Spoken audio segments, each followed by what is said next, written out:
এই শাবান মাসের আগের মাসের নাম ছিল পবিত্র রজবের মাস। ঠিক কিনা আওয়াজ করুন।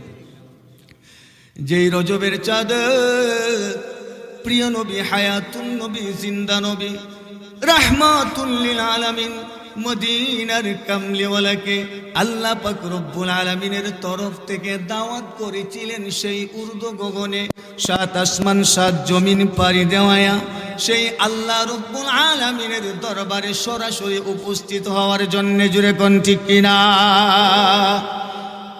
এই পবিত্র মেরাজুন নবী সাল্লাল্লাহু আলাইহি ওয়াসাল্লাম শুধু আপনি আমি নয়, পৃথিবীর যে সকল কান্ট্রির মধ্যে মুসলমান নামধারী মুসলমানেরা, নবীর আশেকেরা রয়েছে, নবীর প্রেমিকেরা রয়েছে, নবীর উম্মতেরা রয়েছে, প্রত্যেকটি মুসলমান পবিত্র মেরাজুন নবী সাল্লাল্লাহু আলাইহি ওয়াসাল্লাম আমরা উদযাপন পালন করেছি। ঠিক কিনা?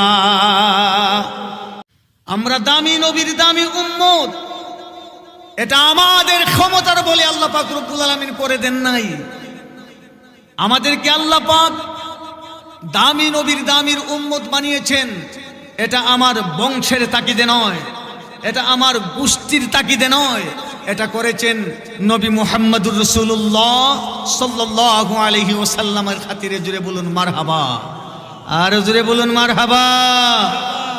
সম্মানিত উপস্থিতি, সামনে আমাদের পবিত্র মাহে রমজানুল মুবারক। মারহাবা বলুন। কি মুবারক? আর জোরে কোন কি মুবারক? আমাদেরকে অপেক্ষমান হয়ে থাকতে হবে। এমন একটি মাস, এমন একটি মাহিনা আপনি আমার সামনে উপস্থিত হতে যাচ্ছে, যেই মাসটা হচ্ছে বছরের শ্রেষ্ঠ মাস। মারহাবা বলুন। আরে জোরে বলুন মারহাবা। এমন একটি মাস, পবিত্র মাহে রমজানুল মুবারকের মাস আপনি আমার সামনে উপস্থিত হতে যাচ্ছে, যেই মাসটি হবে আপনি আমার নাজাতের মাস। সুবহানাল্লাহ বলতেন না? আমার প্রাণের ভাইরা, এই শাবান মাসের আগের মাসের নাম ছিল পবিত্র রজবের মাস। ঠিক কিনা আওয়াজ করুন। যেই রজবের চাঁদ প্রিয় নবী, হায়াতুন নবী, জিন্দা নবী, রাহমাতুল লিল আলামিন, মদিনার কামলিওয়ালাকে আল্লাহ পাক রব্বুল আলামিনের তরফ থেকে দাওয়াত করেছিলেন সেই উর্দু গগনে, সাত আসমান সাত জমিন পাড়ি দেওয়ায়া সেই আল্লাহ রব্বুল আলামিনের দরবারে সরাসরি উপস্থিত হওয়ার জন্য। জুড়ে কোন ঠিক কিনা? এই পবিত্র মেরাজুন নবী সাল্লাল্লাহু আলাইহি ওয়াসাল্লাম শুধু আপনি আমি নয়, পৃথিবীর যে সকল কান্ট্রির মধ্যে মুসলমান নামধারী মুসলমানেরা, নবীর আশেকেরা রয়েছে, নবীর প্রেমিকেরা রয়েছে, নবীর উম্মতেরা রয়েছে, প্রত্যেকটি মুসলমান পবিত্র মেরাজুন নবী সাল্লাল্লাহু আলাইহি ওয়াসাল্লাম আমরা উদযাপন পালন করেছি। ঠিক কিনা? মেরাজুন নবী আপনি আমি মানি কি মানি না? আরো জোরে আওয়াজ কোন, আমরা মানি কিনা? যদি মেরাজুন নবী না মানি তাহলে কি ঈমান থাকবে নাকি ঈমান তালাক হয়ে যাবে? কোনটা জানতে চাই? আরো জোরে আওয়াজে বলুন। মেরাজুন নবী মানলে ঈমান মজবুত হবে, না মানলে ঈমান চলে যাবে। ঠিক কিনা বলুন? আমার প্রাণের ভাইরা রে, আল্লাহ রব্বুল আলামিন আল্লাহর হাবিবকে আল্লাহর সান্নিধ্য দিদার লাভ করানোর জন্য আল্লাহ পাক আল্লাহর হাবিবের সঙ্গে সরাসরি মোলাকাত করার জন্য দাওয়াত করেছিলেন। মারহাবা। 1,27,24,000 কোন নবী রাসূল পয়গম্বরকে আল্লাহ পাক এই ধরনের দাওয়াত দেন নাই। কিয়ামতের আগ মুহূর্ত পর্যন্ত আল্লাহর তরফ থেকে কোনো পয়গম্বরে এই ধরনের কোনো বার্তা এবং দাওয়াত পাবেন না। সুবহানাল্লাহ বলতেন না? আল্লাহ জিবরাইল যাও, আমার তৈরি জান্নাতের ভিতরে গিয়ে ঢুকে যাও। জান্নাতের ভিতরে ঢুইকা যেই বুরাকটা সুস্থ সবল এবং সুন্দর সুস্বাস্থ্যের অধিকারী দেখবায়, যেই বুরাকের কফালের মধ্যে আমার নবী মুহাম্মদুর রাসূলুল্লাহ সাল্লাল্লাহু আলাইহি ওয়াসাল্লাম নাম মুবারক লেখা পাইবাই, জিবরাইল রে এই বুরাকটাকে সাথে করে লইয়া আমার হাবিব নূর নবী সাল্লাল্লাহু আলাইহি ওয়াসাল্লামের বাহন সুয়ারি হিসাবে তুমি জান্নাতের ভিতরে থেকে টাইনা আনবাই সুবহানাল্লাহ। হযরত জিবরিল আমিন আলাইহিস সালাতু ওয়াসাল্লাম মুহূর্তের ভিতরে জান্নাতের তালা খুলে জান্নাতের গেট দিয়া জান্নাতের ভিতরে গিয়ে ঢুকে গেলেন। জান্নাতের ভিতরে ঢুকা মাত্রই হাজার হাজার লক্ষ লক্ষ কোটি কোটি বুরাকেরা হযরত জিবরিল আমিনকে ধরা দেওয়ার জন্য পাগল হয়ে যায়। মারহাবা বলতেন না? সবাই চায় আমিও রাহমাতুল লিল আলামিনের খাদেম হিসাবে আল্লাহর দরবারে মঞ্জুর হতে চাই। সবাই চায় রে আমিও রাহমাতুল লিল আলামিনের বাহন হিসাবে কবুল হতে চাই। আল্লাহ কিন্তু সব বুরাককে কবুল করবেন না। সব বুরাকের বেলায় আল্লাহ এই হুকুম প্রদান করেন নাই। হযরত জিবরিল আমিন খুঁজতে লাগলেন, জান্নাতটা তন্ন তন্ন করে খুঁজতে লাগলেন, কোথাও পাওয়া যায় না। বুরাক তো পাওয়া যায় লক্ষ লক্ষ কোটি কোটি, কিন্তু কোন বুরাকের কফালের মধ্যে আমার নূর নবীর নাম লেখা পাওয়া যায় না। অনেকক্ষণ পরে হযরত জিবরিল আমিন আলাইহিস সালাতু ওয়াসাল্লাম জান্নাতের এক কোণার মধ্যে হঠাৎ করে ওনার নজর পড়ে গেল রে সুস্থ সবল এবং সুস্বাস্থ্যের অধিকারী, দেখতে খুব সুন্দর, যেই সুন্দরের কোনো উপমা নাই। হঠাৎ করে ওনার নজরের মধ্যে পড়ে গেল জান্নাতের এক কোণার মধ্যে একটা বুরাক দাঁড়িয়ে আছে, যেই বুরাকের কফালের মধ্যে আমার মায়ার নবীর নাম লেখা দেখা যায়। সুবহানাল্লাহ বলতেন না? আমার প্রাণের ভাইরা, হযরত জিবরিল আমিন আলাইহিস সালাতু ওয়াসাল্লাম দৌড়াইয়া গেলেন, ওই বুরাকের সামনাসামনি উপস্থিত হয়ে গেলেন রে। ওই বুরাকের সামনাসামনি উপস্থিত হইয়া ওই বুরাকটাকে তিনি ধরে ফেললেন। হযরত জিবরিল আমিন আলাইহিস সালাতু ওয়াসাল্লাম ওই বুরাককে ধরা মাত্রই বুরাক আর দেরি করলো না, আর বিলম্ব করলো না। জিবরিল আমিন আলাইহিস সালাতু ওয়াসাল্লামের সঙ্গে করে জান্নাতের ভেতরে থেকে বাহিরে চলে আসলেন। আল্লাহর হুকুমের গোলাম নূরের ফেরেশতা হযরত জিবরিল আমিন আলাইহিস সালাতু ওয়াসাল্লাম ওই বুরাকটাকে নূর নবী সাল্লাল্লাহু আলাইহি ওয়াসাল্লামের সামনাসামনি এনে যখন ধরলেন, ওই বুরাকের উপরে আমার নবী হায়াতুন নবী, জিন্দা নবী, রাহমাতুল লিল আলামিন, মদিনার কামলিওয়ালা দয়াল নবী আরোহণ করবেন। আমার নবী ওই বুরাকের উপরে উঠবেন। আমার নবী যেই মুহূর্তে মনস্থ করলেন এই বুরাকের উপরে উঠবেন গো, ওই মুহূর্তে ওই বুরাকটা একটু গড়িমসি করলো, একটু যেমন সংকোচ সংকোচ ভাব তার মধ্যে দেখাইল। এটাও আল্লাহর হুকুম, এটাও আপনি আমি উম্মতে মুহাম্মদের জন্য একটা শিক্ষা, এটাও একটা ব্যাপার। আল্লাহর রাসূল যখন বুরাকের উপরে আরোহণ করবেন, আল্লাহ পাক যেই বুরাকটাকে আমার নবীর জন্য কবুল করেছেন, ওই বুরাকটা একটু যেন সংকোচ সংকোচ ভাব যেমন তার মধ্যে বোঝা যায়। হযরত জিবরিল আমিন বুঝে ফেললেন।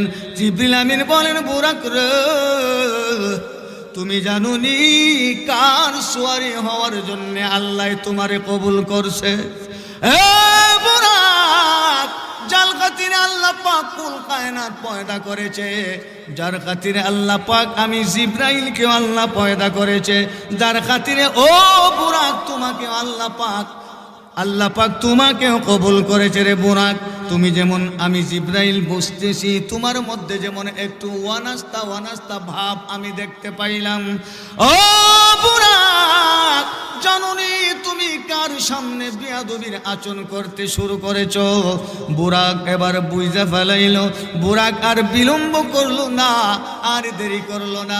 মুহূর্তের ভিতরে আমার নবীর কদম মোবারকে পয়রা চুমা খাইতে শুরু করলো। সুবহানাল্লাহ, আরো জোরে বলতেন না সুবহানাল্লাহ?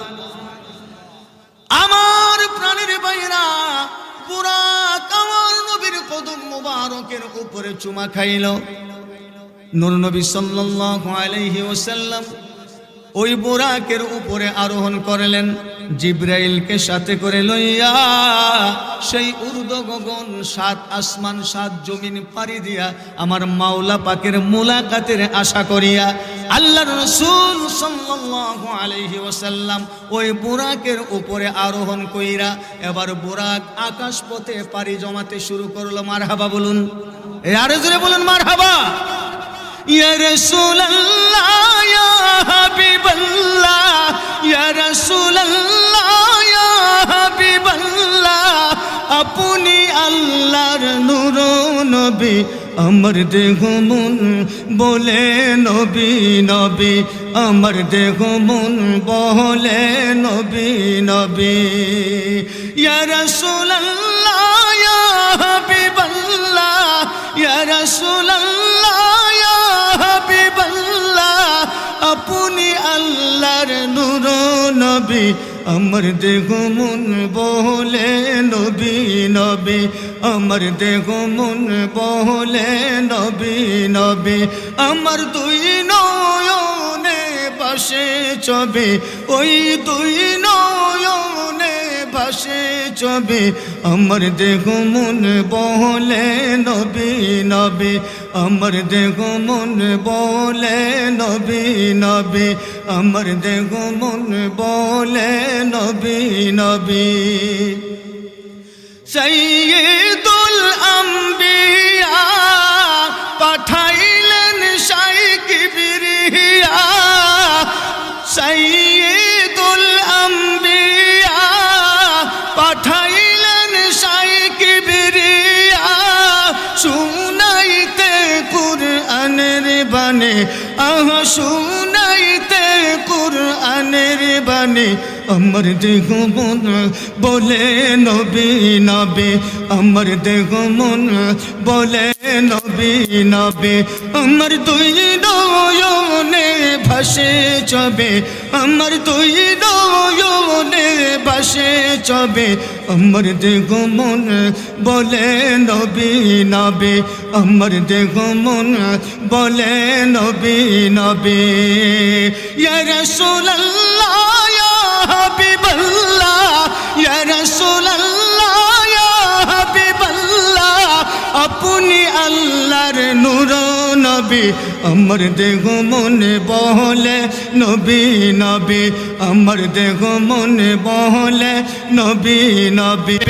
ওই দুই নয়নে ভাসে ছবি, আমার দেহ মন বলে নবী নবী, আমার দেহ মন বলে নবী নবী, আমার দেহ মন বলে নবী নবী।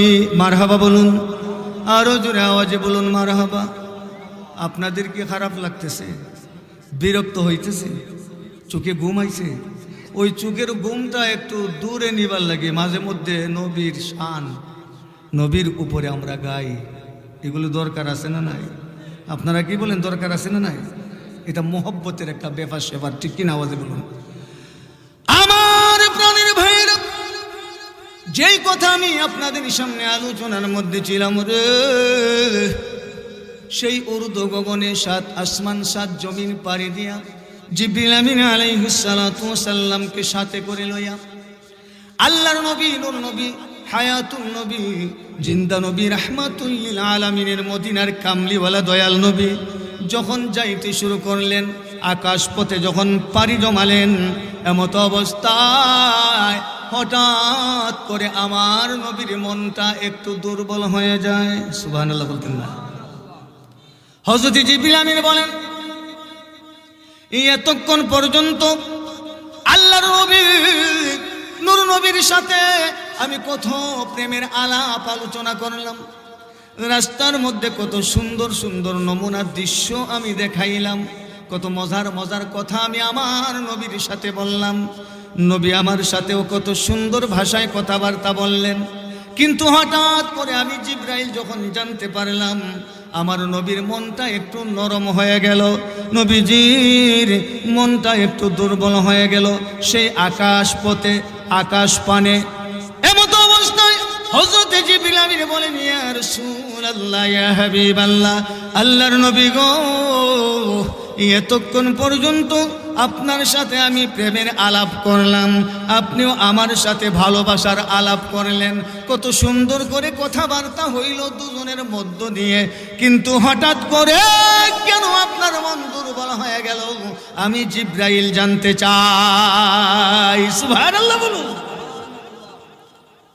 হযরত জিবরিল আমিন বলেন, ইয়া রাসূলুল্লাহ, আমি জানতে চাই নাকি আমি জিব্রাইল চলার পথে আপনার সাথে কোনো ধরনের বেয়াদবির আচরণ করলাম, যার কারণে আপনি আমার প্রতি রাগ কইরা, আমার প্রতি গুসা কইরা আপনার মনটা দুর্বল হয়ে গেল। নবীজি গো, আমি জিবরিল আমিন আলাইহিস সালাতু ওয়াস সালাম একটু মেহেরবানি করে আপনার কাছ থেকে জানতে চাই।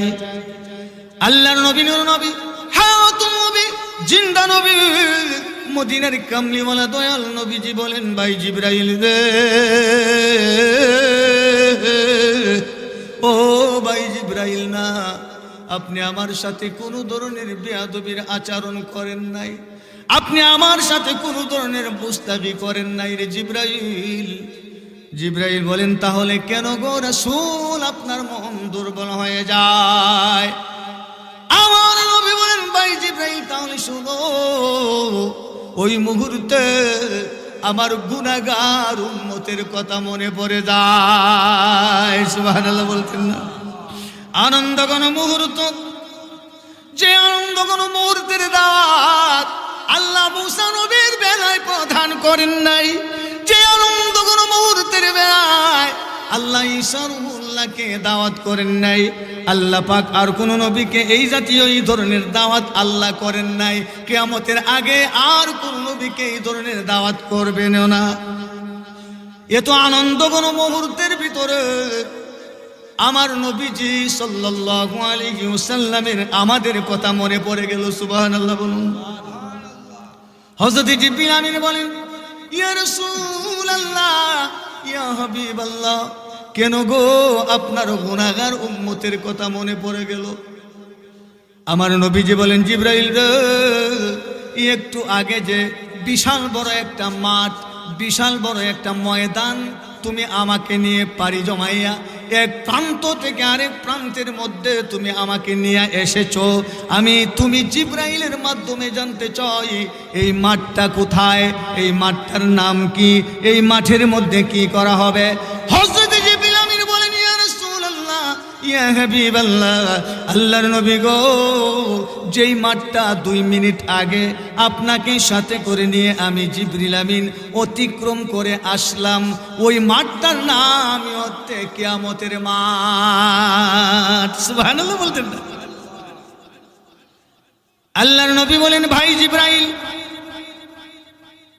তুমি তো আমাকে পোরাকের উপরে চুয়ারি করে এত বড় লম্বা, এত বড় দীর্ঘ মাঠটাকে পাড়ি দিতে অনেক লম্বা সময় লেগেছে, এত গতিতে জিবরিল আমিন আমাকে সাথে করে নিয়ে আসার পরেও এত দূর সময় লেগেছে রে জিবরাইল, আমার গুনাহগার উম্মতের কথা এই জন্যে আমার মনে পড়ে যায়, আমার গুনাহগার উম্মতেরা এত বড় বিশাল ময়দান পাড়ি কিভাবে দেবে, এত বড় বিশাল ময়দান পাড়ি দিয়ে আল্লাহ পর্যন্ত কিভাবে আমার গুনাহগার উম্মতেরা পৌঁছবে, এটা আমার চিন্তা হয়। সুবহানাল্লাহ বলতেন না? হযরত জিবরিল আমিন এই কথা আর নবীজি বলেন, আর নবীজির চক্ষু মুবারক থেকে ধর ধর করে চোখের পানিগুলি ঝর্ণার মতো পড়তে শুরু করেছে।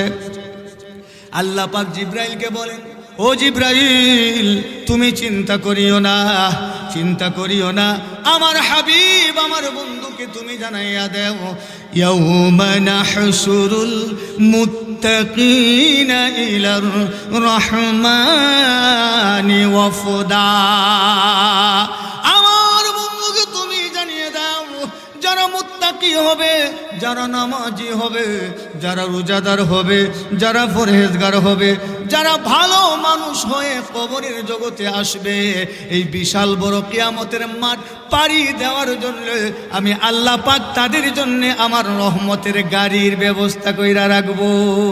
সুবহানাল্লাহ বলতেন না? আমার কুদরতি গাড়ির উপরে তারা আরোহণ করবে, আর আমি এমন গাড়ি তাদের জন্য আমি রেডি কইরা রাখবো, যারা মুত্তাকি হইয়া কবরে আসবে, যারা নামাজি হইয়া কবরে আসবো রে, আমি আল্লাহ এমন গাড়ি এমন বাহনের ব্যবস্থা কইরা আমি কিয়ামতের মাঠে আমি রাখবো, যেই গাড়ির মধ্যে কোনো ড্রাইভার থাকবে না, কোনো হ্যান্ডম্যানও থাকবে না। সুবহানাল্লাহ বলতেন না? ড্রাইভারও থাকবে না, হ্যান্ডম্যানও থাকবে না।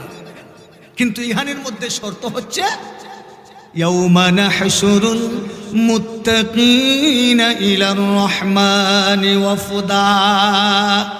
আপনাকে মুত্তাকি হতে হবে, পরহেজগার হতে হবে, নামাজি বান্দা হতে হবে, ঠিক কিনা? বেনামাজির কথা বলা হয় নাই, সুদখোর আর ঘুষখোরের কথা বলা হয় নাই, বলা হয়েছে নামাজি মুত্তাকি পরহেজগারের বেলায়। জোরে বলুন সুবহানাল্লাহ। ওরে কি দন লয়া আইসব হবে, কি দন যাইবাই লইয়া, ঠিক কিনা বলুন? আমার প্রাণীর ভাই ও বাবারা রে, আমরা তো মনে করতেছি এই দুনিয়াটাই জন্য, এই দুনিয়াটাই হচ্ছে আমার জন্য যথেষ্ট, আর কোনো কিছুর দরকার নাই, ঠিক কিনা বলুন? আমরা মনে করি কি এই দুনিয়াটাই আমার জন্য যথেষ্ট, খাও দাও ফুর্তি করো আর মনে যেটা চায় সেটাই করো, নাউজুবিল্লাহ বলুন। কিন্তু আমাদের কি মনে পড়ে না, আমাদের কি নজরে আসে না, আমার আগে আমার বাবা ছিল, উনি আজকে দুনিয়াতে নাই, আমার বাবার আগে আমার দাদা ছিল, সেও দুনিয়াতে নাই, দাদার আগে আরেক দাদা ছিল, উনিও দুনিয়াতে নাই, যারা খালি গেল কবরে আর কোনোদিন এই উবাহাটা গ্রামের মধ্যে ফিরত আসলো নাকি? আইছে কেউ? আপনাদের এই গ্রাম থেকে কোনো মুরব্বী কবরে গিয়া 6 মাস পরে আবার এই গ্রামের মধ্যে আয়া কয় আসসালামু আলাইকুম, আইছে কেউ? আসছে কেউ? না। কবর এমন একটা জায়গা, কবর এমন একটা নিষ্ঠুর পাষাণ জায়গা, যে কবরের ভিতরে শুধু যাওয়া যায়, কেবল আসা যায়। আরো জোরে কোন আসা যায়? ওরে কি ধন লইয়া আইব ববে, যাইবা কি ধন লইয়া, ওরে কি ধন লইয়া আইসব হবে, যাইবা কি ধন লইয়া রে, ভবসাগরের নাইয়া, আইরে ভবসাগরের নাইয়া, নিচা গৌরব করো রে পরার ধন লইয়া। আমার প্রাণীর বাইরে এই ধনটা পরার ধন আমার না। আজকে যদি ডায়াবেটিস হয়, আজকে যদি সর্দি কাশি হয়, আজকে যদি আমার শরীরের মধ্যে এই ধরনের একটা রোগ বেমার হয়, তাহলে বোঝা যায় ডাক্তারখানা কত দূরে আছে, ঠিক না?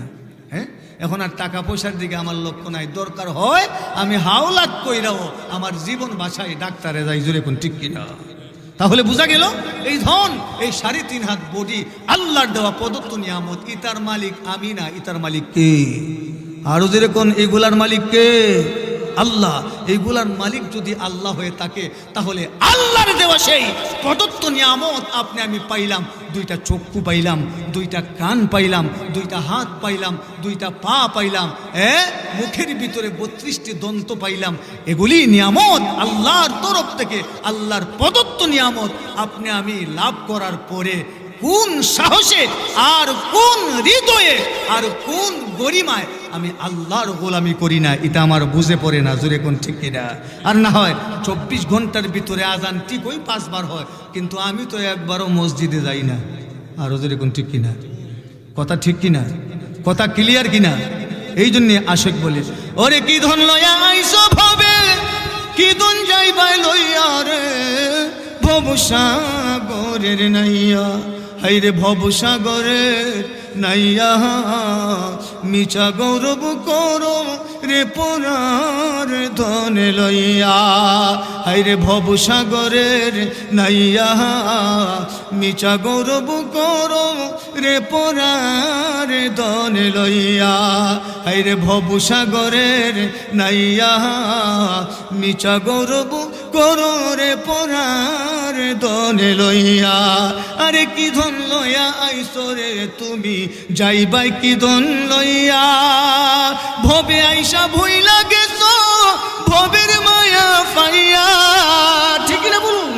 ওরে ভবে আইসা ভুইলা গেছো ভবের মায়া পাইয়া রে, ভবসাগর সাগরের নাইয়া, হাইরে ভবসাগরের নাইয়া, মিছা গৌরব করো রে পরার ধনে লইয়া। ঠিক কিনা বলুন আমার প্রাণের বাইরে রে। আমার নবী বলেন জিব্রাইল ভাই আমার তো বুঝে পড়ে না, এত বড় মহা ময়দান, আমার গুনাহগার দুর্বল ঈমান নিয়ে কবরে আসবে, কি করে তারা পাড়ি জমাবে? আল্লাহ বলেন আমার হাবিবকে তুমি জিব্রাইল জানাইয়া দাও, যারা মুমিন হয়ে কবরের ভিতরে প্রবেশ করবে আমি আল্লাহ পাক তাদের জন্য বাহনের ব্যবস্থা করব। সুবহানাল্লাহ। আমার নবী যেই কথা শুনে বড় খুশি হইলেন, আনন্দিত হইলেন। আরো একটু সামনে যখন অগ্রসর হইল জিব্রাইল সাথে করে নিয়া, এবার আমার নবীজি দেখতে পাইলেন রে বিশাল বড় একটা সবুজ মাঠ, বিশাল বড় একটা সবুজ ময়দান, যেখানে হাজার হাজার লক্ষ লক্ষ নারীরা উলঙ্গ অবস্থায় আছে। নাউজুবিল্লাহ বলতেন না। এটা কিন্তু মেরাজ শরীফে যাওয়ার আগে আল্লাহর হাবিবকে দেখাইতেছেন। সুবহানাল্লাহ বলুন। বিশাল বড় একটা ময়দান, যেখানে লক্ষ লক্ষ নারীরা ল্যাংটা উলঙ্গ, শরীরের মধ্যে কোনো কাপড় নাই, বস্ত্র নাই। আর ওই সমস্ত উলঙ্গ নারীদের জিহ্বাটা আগুনের পেরাক দিয়া, আগুনের সংযুক্ত লোহার পেরাক দিয়া ওই সমস্ত উলঙ্গ মহিলাদের জিহ্বাটা আসমানের সাথে পেরাক দিয়া লাগানো অবস্থায়। নাউজুবিল্লাহ। আল্লাহর রাসূল বলেন আমি চেয়ে চেয়ে দেখলাম ওই মহিলাদেরকে আগুনের পেরাক দিয়ে নির্যাতন করতেছে, আল্লাহর গজবের ফেরেশতারা নির্যাতন করতেছে। আর মহিলারা চিৎকার মেরে মেরে কাঁদে আর বলে বাঁচাও, আমাকে বাঁচাও, কে আছো কোথায়, আমাকে বাঁচাও। কিন্তু না, আমি অনেকক্ষণ ধরে দেখলাম ওই সমস্ত মহিলাদেরকে বাঁচানোর জন্য সামনে কেউ যায় না, কেউ সামনে যায় না। এই অবস্থা দেখে আল্লাহর নবী, নূর নবী, হায়াতুন নবী, জিন্দা নবী, রাহমাতুল লিল আলামিন, মদিনার কামলিওয়ালা আমার নবী বলেন ভাই জিব্রাইল রে, আমি বড় চিন্তার মধ্যে পড়ে গেলাম। ওই সমস্ত মহিলারা এরা কোন নবীর উম্মত হতে পারে? জিবরিল আমিন বলেন আল্লাহর নবী গো, এরা তো অন্য কোন নবীর উম্মত নয়, এরা ঈসা রূহুল্লাহর উম্মত নয়, এরা মূসা পয়গম্বরের উম্মত নয়, এরা ইব্রাহিম খলিলুল্লাহর উম্মত নয়। হযরত জিবরিল আমিনকে আল্লাহর নবী বলেন তাহলে তারা কোন নবীর উম্মত? ইয়া রাসূলুল্লাহ, ইয়া হাবিবাল্লাহ, আল্লাহর নবী গো, আপনি বিরক্ত হবেন না, আপনি রাগ করবেন না, মন খারাপ করবেন না, এরা মূসা নবীর উম্মত না, এরা আপনি নবীর উম্মত। আল্লাহর নবী বলেন ভাই জিব্রাইল, এদেরকে এই ধরনের শাস্তি কেনে দেওয়া হচ্ছে, আর কতদিন পর্যন্ত দেওয়া হবে রে জিব্রাইল? হযরত জিবরিল আমিন বলেন ইয়া রাসূলুল্লাহ, ইয়া হাবিবাল্লাহ, আল্লাহর নবী গো, দুনিয়াতে থাকাকালীন অবস্থায় ওই সমস্ত মহিলারা নামাজও পড়ছে, রোজাও রাখছে, হজও করছে, যাকাতও দিছে, পর্দাও করছে, সব করছে। সুবহানাল্লাহ বলতেন না? হ্যাঁ, সব করছে, নামাজ পড়ছে, রোজা রাখছে। একটু খেয়াল করে শুনবেন। আল্লাহ রাসূল বলেন ভাই জিব্রাইল, আল্লাহ এদেরকে এই জাতীয় শাস্তি কেন দিচ্ছে? তাদের অপরাধ কি? সুবহানাল্লাহ বলতেন না? হযরত জিবরিল আমিন বলেন ইয়া রাসূলুল্লাহ, এরা আপনি নবীর উম্মতই, এরা নামাজও পড়ছে, এরা পর্দাও করছে, এরা রোজাও রাখছে, হজও করছে, যাকাতও দিছে।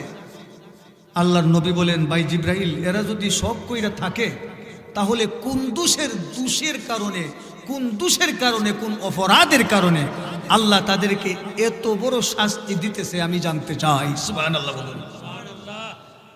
হযরত জিবরিল আমিন বলেন ইয়া রাসূলুল্লাহ, ইয়া হাবিবাল্লাহ, আল্লাহর নবী গো, এরা নামাজ পড়ছে, রোজা রাখছে, হজ করছে, যাকাত দিছে, পর্দা মানছে, সব কিছু করছে, কিন্তু একটি মাত্র অপরাধ তাদের মধ্যে ছিল গো। ওগো নবীজি, তাদের মধ্যে একটি মাত্র অপরাধ ছিল, তাদের জিহ্বা এবং জবান দিয়া তাদের স্বামীকে কষ্ট দিয়েছে। নাউজুবিল্লাহ যদি বলতেন না? তাদের জিহ্বা এবং জবান দিয়া আপন স্বামীকে কষ্ট দিয়েছে,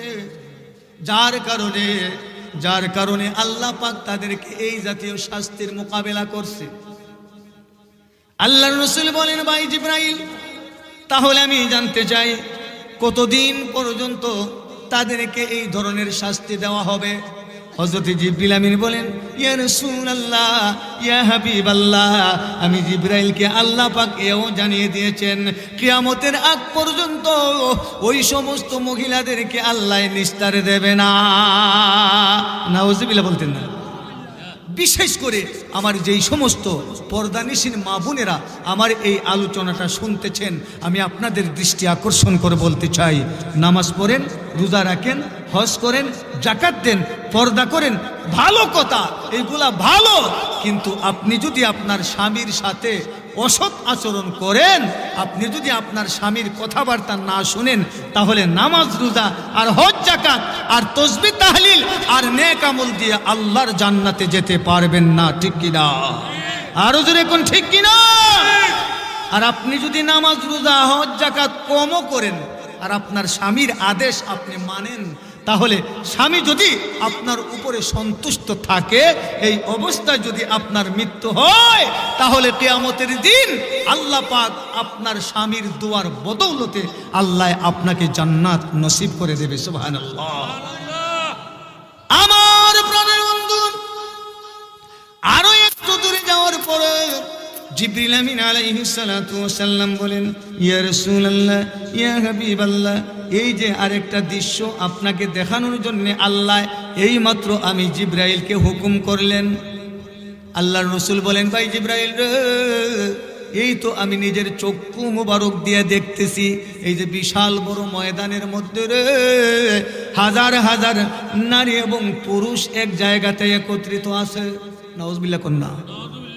নারী এবং পুরুষ একত্রিত অবস্থায় আছে, আর তাদের পেটগুলা, পেট বুঝেন তো, তাদের পেটগুলা আসমানের মধ্যে আর পিঠগুলা জমিনের মধ্যে লাগানো অবস্থায় রয়েছে। নাউজুবিল্লাহ। পেট আসমানে আর পিঠ জমিনে, এত বড় বড় পেটওয়ালা মানুষ।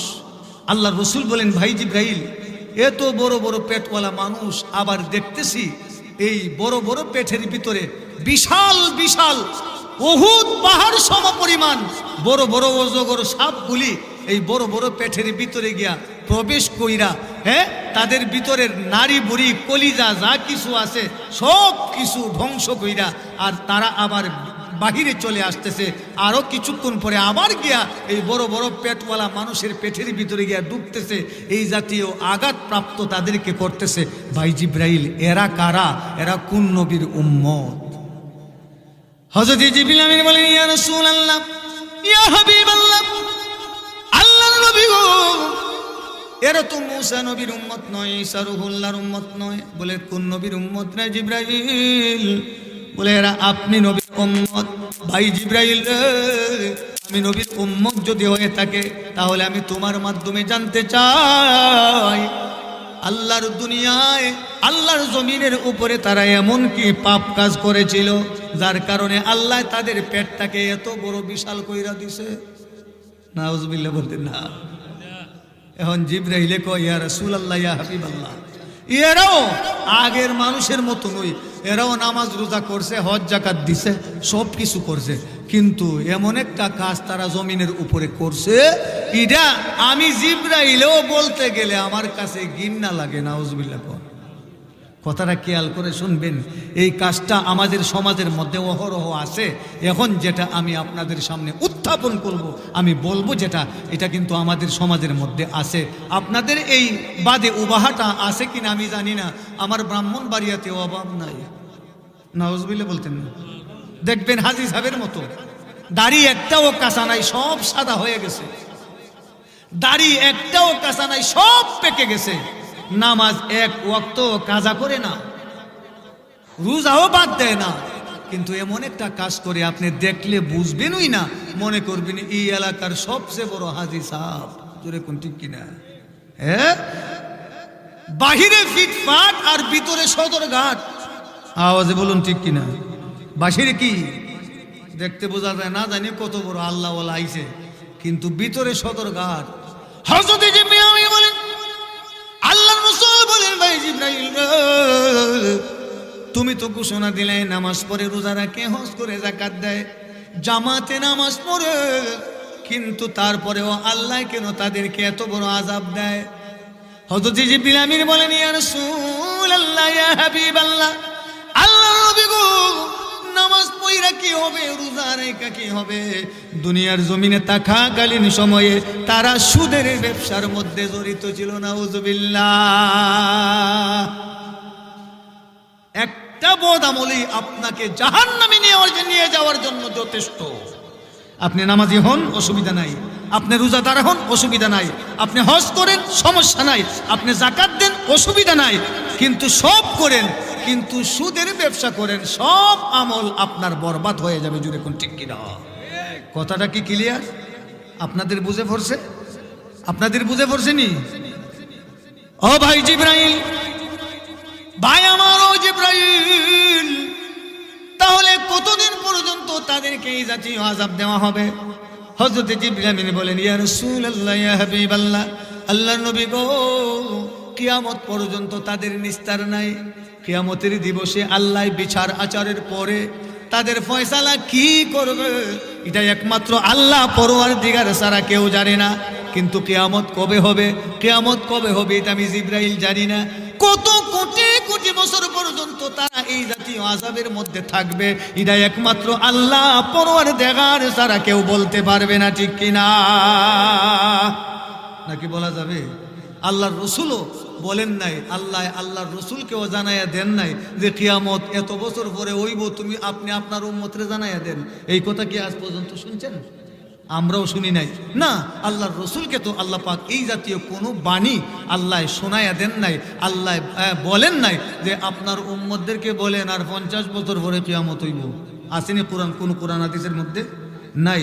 না, এইভাবে আল্লাহ বলেন নাই। তবে বলছেন যেটা, আল্লাহ বলেন, ও আমার বন্ধু, আমার হাবিব, ও আমার নূর নবী সাল্লাল্লাহু আলাইহি ওয়াসাল্লাম, কিয়ামত কবে হবে এটা একমাত্র আমি জানি। তার হিসাব একমাত্র আমি আল্লাহর পরওয়ারদিগারে আলমের কুদরতে হাতের মধ্যে আছে। এটা আমি বলবো না কাউকে, এটা আমি বলবো না। তবে এটুকু আপনাকে আমি বলে দিতে চাই, কিয়ামতের কিছু নমুনা আপনি আপনার উম্মতদেরকে বলে দিবেন। সুবহানাল্লাহ। যাই হোক, বলেছিলাম 7 আসমান 7 জমিন পাড়ি দিয়া, সিদরাতুল মুনতাহা পাড়ি দিয়া আল্লাহর রাসূল সাল্লাল্লাহু আলাইহি ওয়াসাল্লাম আল্লাহর সান্নিধ্যের দিদার, আল্লাহর সাথে মুলাকাত করার পরে, এরপরে যখন আবার ফিরতে আসলেন নিজের বাড়ি ঘরে, সুবহানাল্লাহ বলতেন না?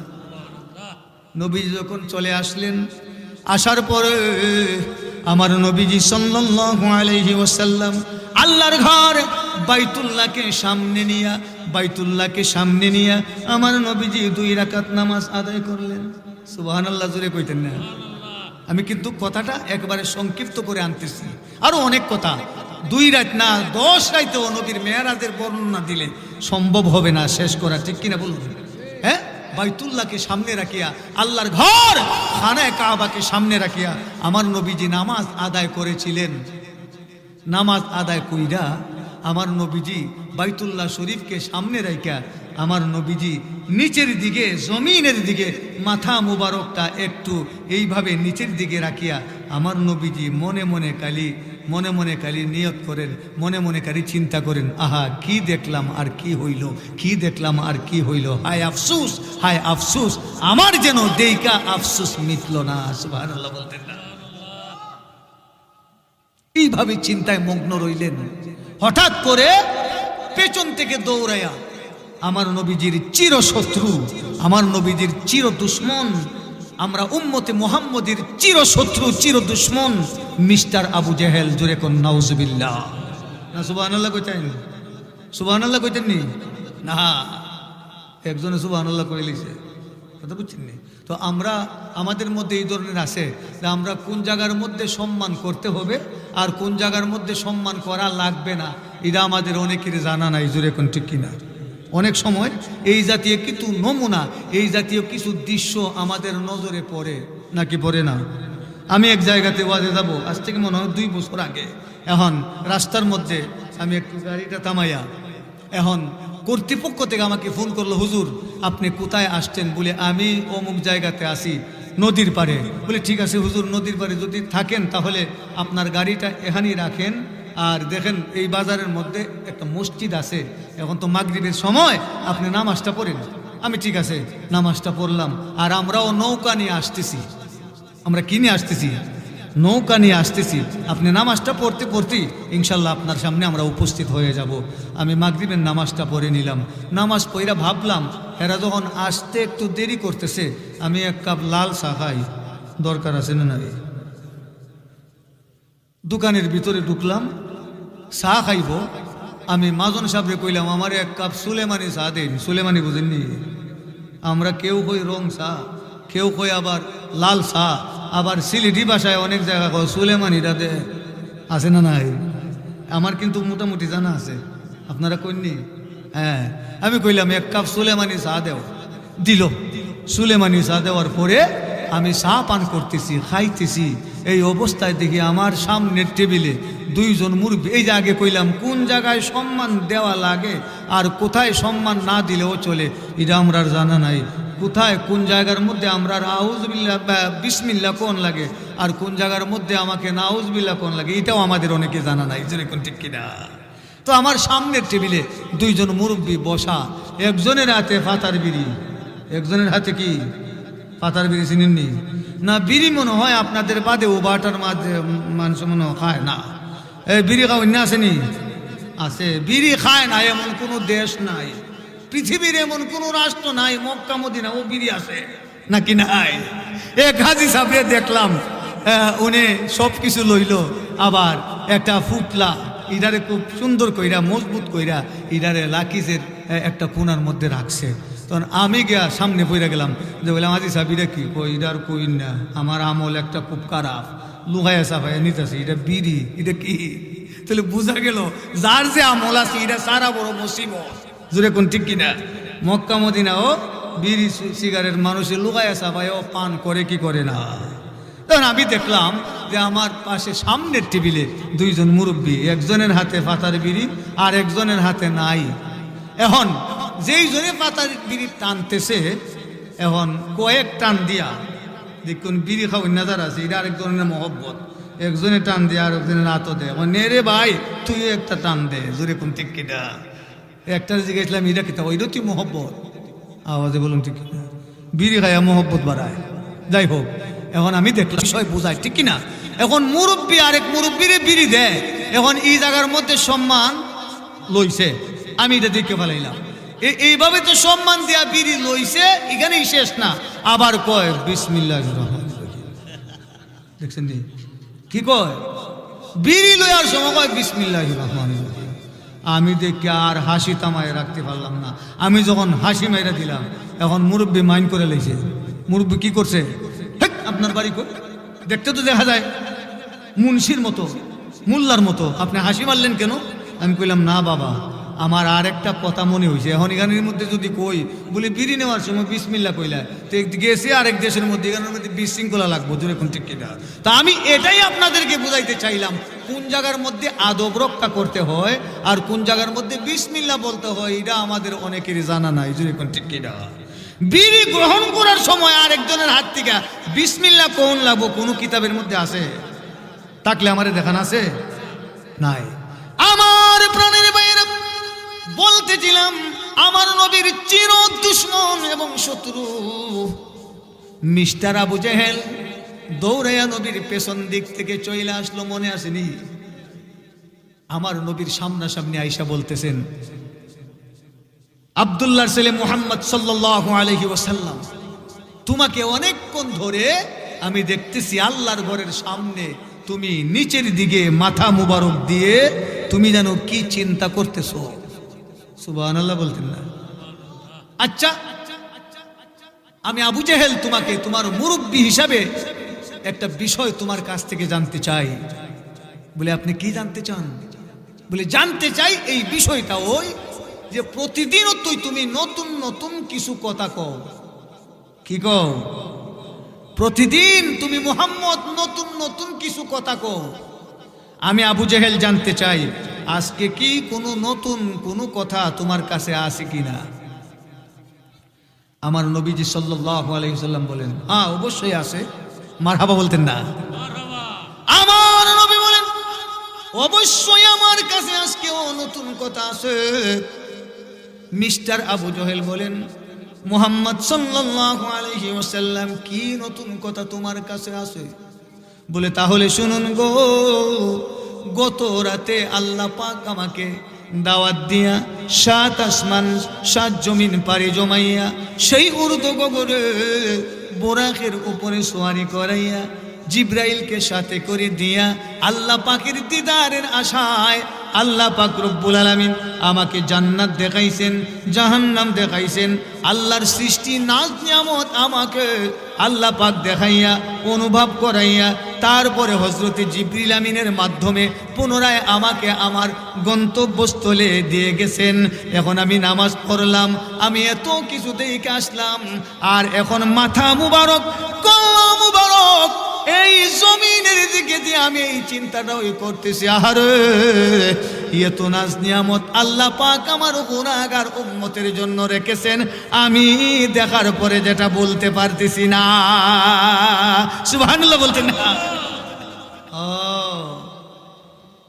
এবার মিস্টার আবু জেহেল কয় এতদিন ভাবছিলাম তোমার মাথা ঠিক আছে, আজকের তোমার কথায় আমি অনুভব করতে পারলাম তোমার মাথা আসলেই ঠিক না। জোরে কন্যা হুজুবিল্লাহ। অর্থাৎ বিশ্বাস করছে না নবী যে মেরাজ হয়েছে, আবু জেহেল বিশ্বাস করে না। হে মুহাম্মদ সাল্লাল্লাহু আলাইহি ওয়াসাল্লাম, তুমি যেইভাবে নতুন কাহিনী আমার সামনে তুমি উত্থাপন করলায়, তোমার এই কথাগুলি কি আমি দুনিয়ার আর অন্য কোনো মানুষকে শোনাবো নাকি? আমার নবীজি বলেন, অবশ্যই আমি আপনাকে ঘোষণা করে দিলাম, আমি আপনাকে যেই কথাগুলি এতক্ষণ পর্যন্ত উত্থাপন করলাম, শোনাইলাম, আমার কথাগুলি আপনি যাকে ভালো লাগে, আপনি যাকে পছন্দ করেন তাদেরকে আপনি শোনাইয়া দিতে পারেন। সুবহানাল্লাহ। মিস্টার আবু জেহেল কয় এতদিনে একটা সুযোগ পাইছি, এই সুযোগকে আমি হাত ছাড়া করতে পারবো না। আমি এখনোই মানুষের লোকালয়ে এই মিথ্যা কথাগুলি আমি জানায়া দিয়া মুহাম্মদকে আমি লাঞ্ছিত করতে চাই না। নাউজুবিল্লাহ। আসলে কি আমার নবী মিথ্যা কথা বলছেন? আমার নবীজির মেরাজ হয়েছে, এটা কি মিথ্যা? এটা মিথ্যা না। এটা যদি কেউ মিথ্যা আখ্যায়িত করে সাথে সাথে সে কাফের হয়ে যাবে। যদি কোন ঠিক কিনা, সে আর মুসলমান থাকতে পারবে না, তার ঈমান তালাক হয়ে যাবে, বেঈমান হয়ে কবরে যেতে হবে। জুড়ে কোন ঠিক কিনা?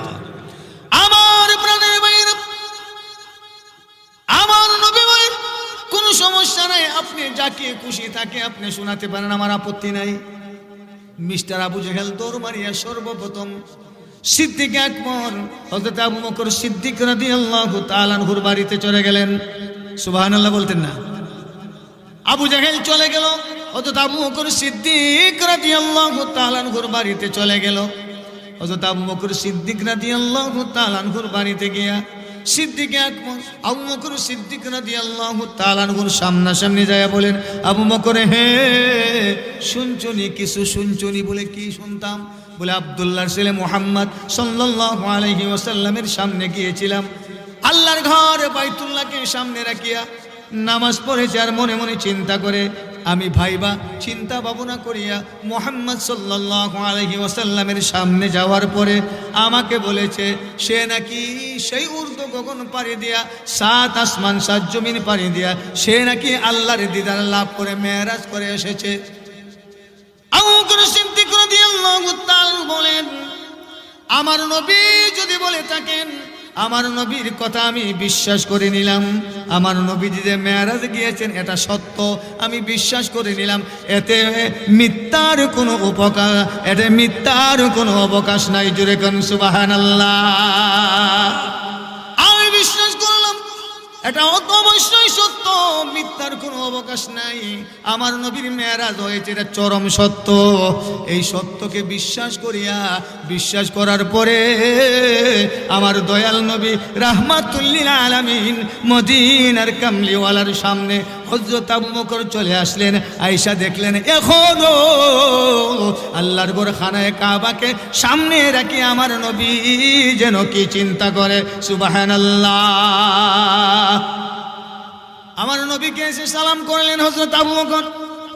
সালাম জানিয়ে বলেন, ইয়া রাসূলুল্লাহ, ইয়া হাবিবাল্লাহ, একটু আগে আবু জেহেল আমার কাছে গিয়েছিল, যাওয়ার পরে আপনি বলে মিথ্যাবাদী, আপনার বলে মেরাজ হয় নাই, আল্লাহ বলে আপনাকে দাওয়াত দেয় নাই, আপনি নাকি মিথ্যা কথা বলেছেন।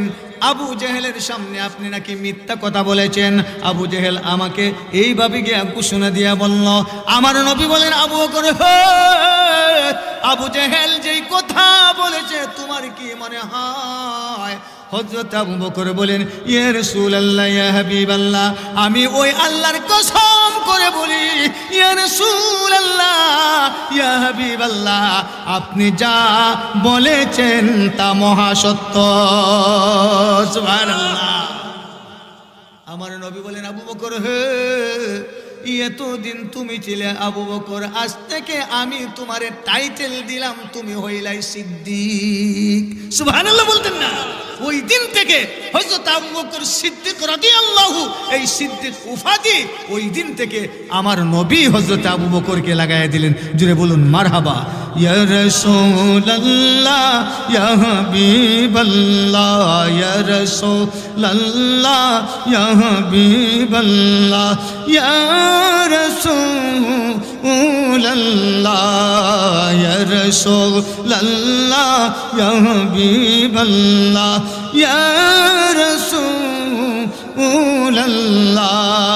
তুমি জীবন তুমি মরণ, আধার গরে তুমি আপন, তুমি জীবন তুমি মরণ, আধার ঘরে তুমি আপন, তুমি মুদের পারের তরি, তুমি মুদের পারের তরি, তুমি নিদানে তোরানেওয়ালা।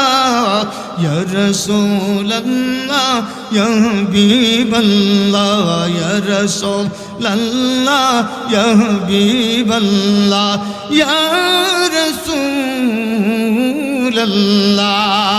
মারহাবা বলতেন না?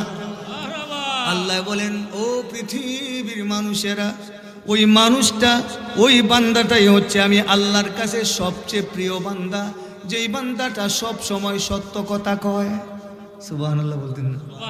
আল্লাহ বলছে ওই বান্দাটাই, ওই বান্দিটা, ওই আমার কাছে, ওই মানুষটাই হচ্ছে আমার কাছে সবচেয়ে প্রিয় মানুষ, যেই মানুষটা মিথ্যা কথা কয় না। সুবহানাল্লাহ বলুন।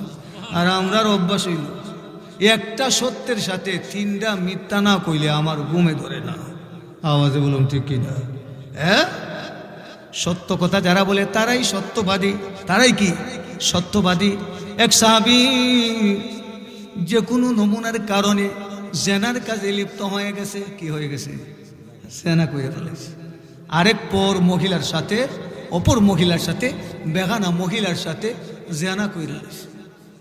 এই অবস্থায় জেনা করার পরে তার হুশ হয়েছে, আমি কি করলাম আর কি করলাম, হায় আফসুস, আমার তো এখন জাহান্নাম ছাড়া আর কোনো গতি নাই।